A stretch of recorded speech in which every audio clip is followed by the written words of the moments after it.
పొరబాటున చేజారిన తరుణం తిరిగొస్తుందా? ప్రతి పూటొక పుటలా తన పాఠం వివరిస్తుందా?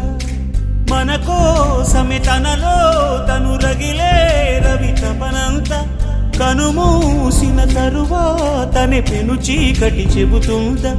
కడతేరని పయనాలెన్ని, పడదోసిన ప్రణయాలెన్ని అని తిరగే ఛాయా చరిత పుటలు, వెను చూడక ఉరికే కథలు, తమ ముందు తరాలకు స్మృతుల చితులు అందించాలా ప్రేమికులు.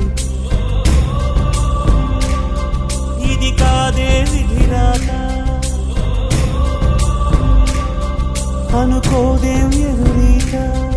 10 నెలలు తనలో నిన్ను మోసిన అమ్మైనా, అప్పుడో ఇప్పుడో కననే కలను